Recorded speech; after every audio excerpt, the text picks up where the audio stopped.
आगामी काळात होत असलेल्या लोकसभा निवडणुकीची तयारी सर्वच पक्षाने सुरू केली आहे. महाविकास आघाडीच्या लोकसभेच्या जागावाटपाची चर्चा अंतिम टप्प्यात आली आहे. त्यावर पुढील आठवड्यात शिक्कामोर्तब होणार आहे. विशेषतः मराठवाड्यातील 8ही जागांचे वाटप फायनल झाले आहे. त्यामध्ये सर्वाधिक 4 जागा शिवसेना ठाकरे गटाला मिळणार आहेत. लोकसभा निवडणुकीसाठी महाविकास आघाडीचा फॉर्म्युला जवळपास ठरला आहे. शिवसेना उद्धव ठाकरे गटाला 4, तर काँग्रेसला 3 आणि राष्ट्रवादी काँग्रेस शरद पवार गटाला केवळ 1 जागा सोडण्यात येणार असल्याचे समजते.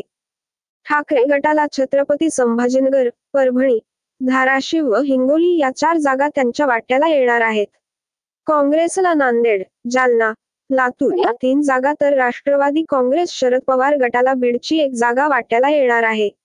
लोकसभा निवडणुकीत 48 जागांपैकी काँग्रेसने गडचिरोली, चंद्रपूर, नागपूर, वर्धा, अकोला, नांदेड, लातूर, जालना, कोल्हापूर, पुणे, सांगली, भिवंडी आणि मुंबईतल्या 2 जागा अशा 16 जागांची मागणी केली आहे.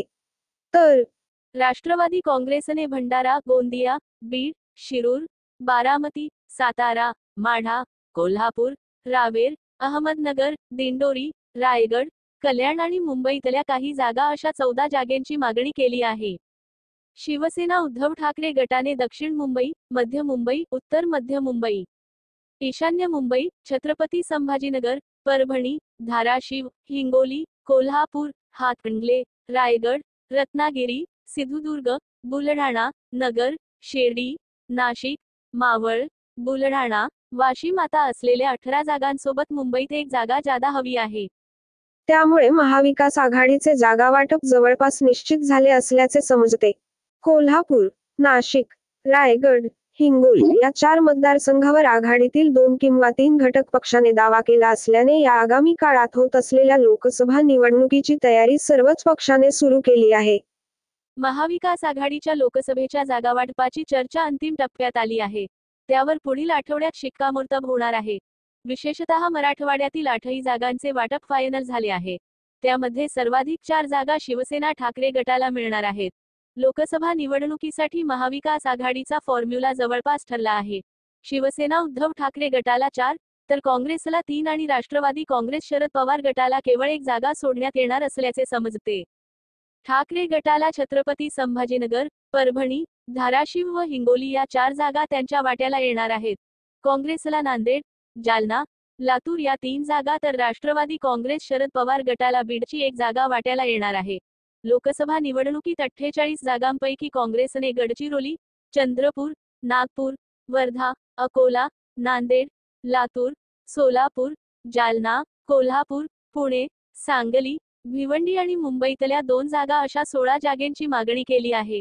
तर राष्ट्रवादी काँग्रेसने भंडारा, गोंदिया, बीड, शिरूर, बारामती, सातारा, माढा, कोल्हापूर, रावेर, अहमदनगर, दिंडोरी, रायगड, कल्याण आणि मुंबईतल्या काही जागा अशा 14 जागांची मागणी केली आहे.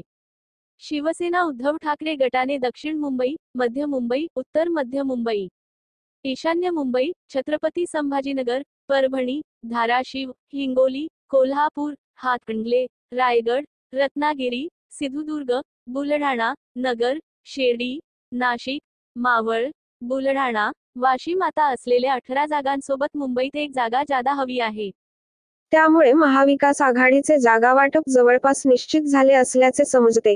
कोल्हापूर, नाशिक, रायगड, हिंगोली या 4 मतदारसंघावर आघाडीतील 2 किंवा 3 घटक पक्षाने दावा केला असल्याने या मतदारसंघावरून रस्सीखेच पाहावयास मिळत आहे.